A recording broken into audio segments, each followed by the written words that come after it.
Hey fellow Tarnish, Elden Ring Shadow of the Erdtree DLC is almost a month away. And in this video, I will show you things and stuffs that you can do while waiting for the much awaited DLC. Let's go!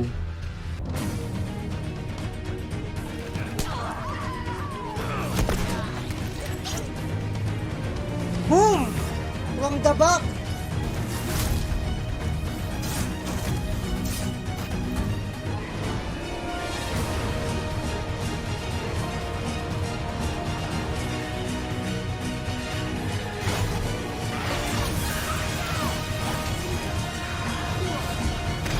Patay ako, patay!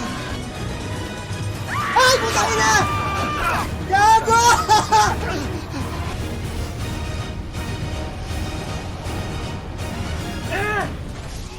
Ay, shit! 迷えば破れる。そう言ったであろう。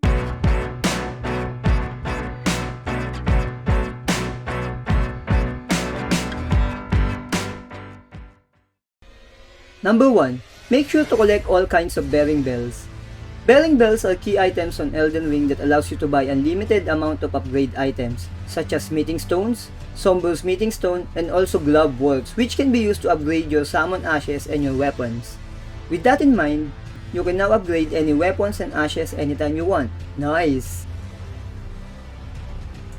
It is also worth mentioning to collect cookbooks and prayer books in order for you to craft various items and buy some sorcery and incantations.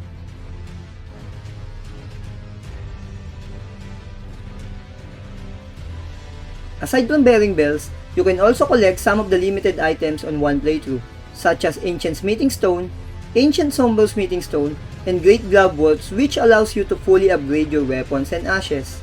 Take note, these special stones cannot be bought even though you already have the highest bearing bell, so make sure to get them.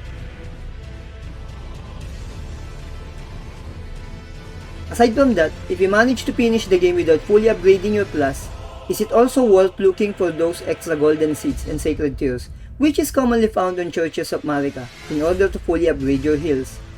Maximum quantity is 14, while maximum level of your class will be at 12.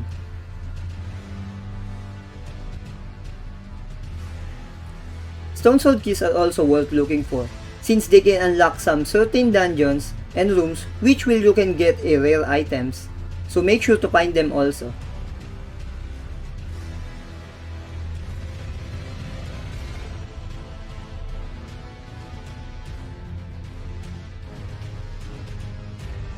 Number 3.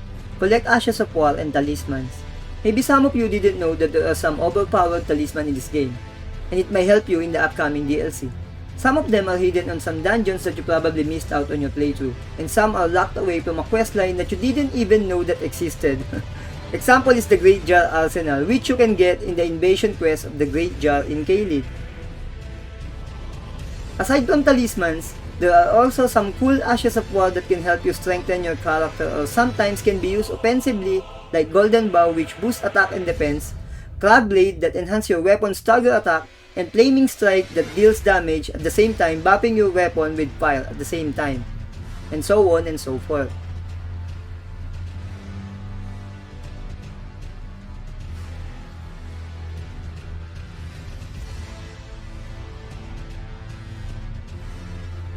What is a Souls game without some good old-fashioned Souls?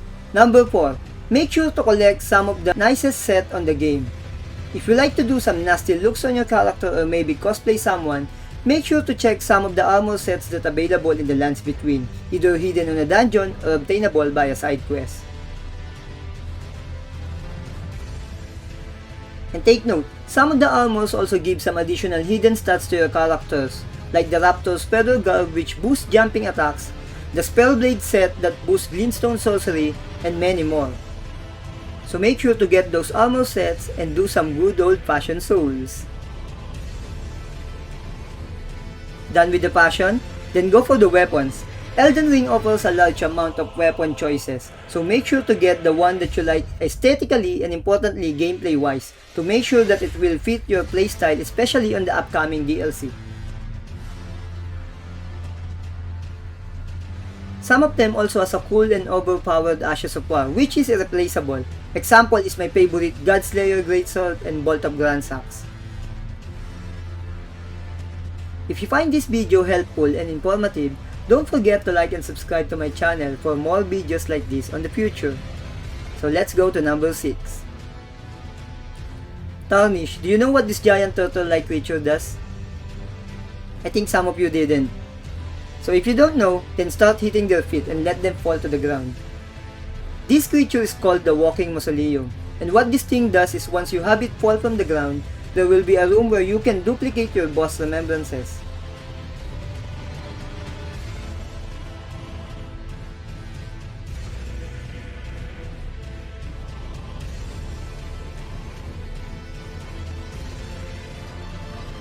With that in mind, you can now get 2 of the great power from remembrances on the 2 fingers at the round table hold.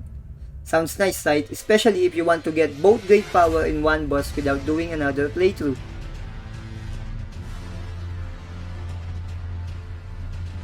So, we already collected upgrade materials, armors, weapon, and skills. What else can we get? The answer is larval tears.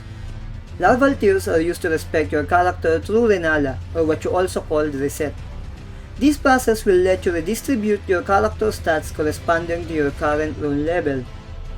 In order to do so, you will need larval tears, and the good news is, there's some plenty of larval tears available in one playthrough, so make sure to look for them.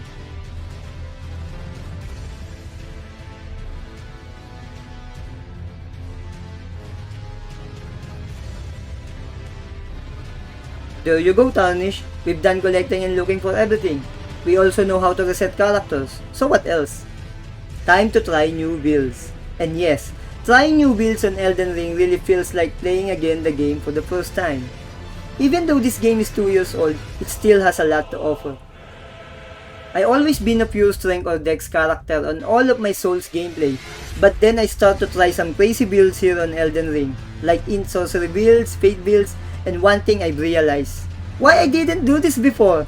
Trying out new builds is really amazing. It makes the game more fun to play, because you will have access on different overpowered weapons, sorceries, and skills that you probably didn't imagine on your entire playthrough.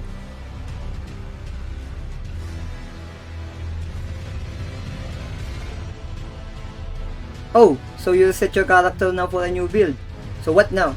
Should you go to New Game Plus to try it out? The answer is no. Because you probably don't know, there's a whooping 165 bosses on Elden Ring. Crazy, isn't it? So before DLC comes out, I think it will be a fun and worthy experience to hunt all of the bosses on the lands between. Me too, I did hunt all of them, and if you haven't watched it, make sure to check my Elden Ring live gameplay playlist in which I did a God Slayer build and hunt all the 165 bosses on my playthrough.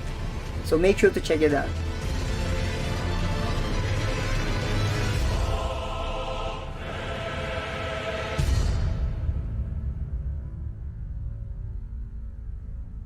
Ayaw akong batuin ng freezing pot, kailangan na serve ako sa waterfall. Pwede ko siyang i-punish dito eh.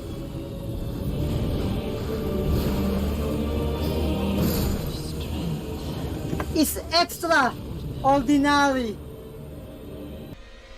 So we're done with the last thing to do before DLC, which is probably a no-brainer. But I just want to make sure that everyone who watched this video will do this. So make sure to defeat Mohg Lord of Blood before DLC comes out, because there's a lot of speculation that Mohgwyn Palace will be the entrance for the DLC. So make sure to unlock and defeat the boss in that area. Well, better safe than sorry.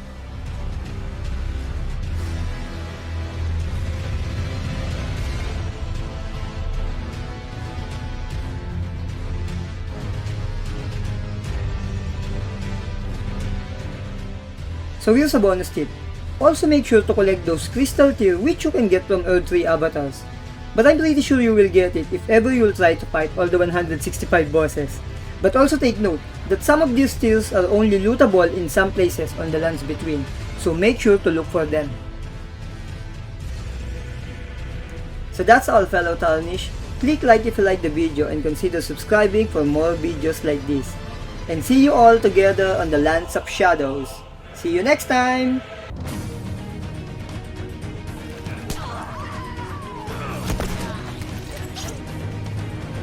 Boom! From the back!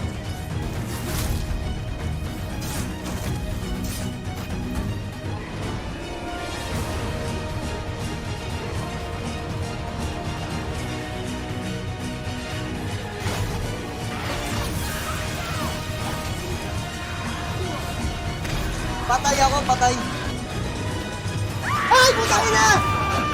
Gago!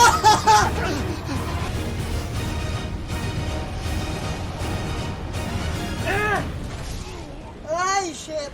迷えば破れる。そう言ったであろう。 Hey, my loves! Nagkita na naman tayo. Ang tagal kitang di nilabanan. Nag-Erdtree Bridge. Nababasag yata potion ko. Umabot. Nice one. Nasaan talaga makipagparehan kay my loves. Let's go. Alam mo, ikaw lang ang mabilis, ha? Basic! One try! Sorry, mahal kita pero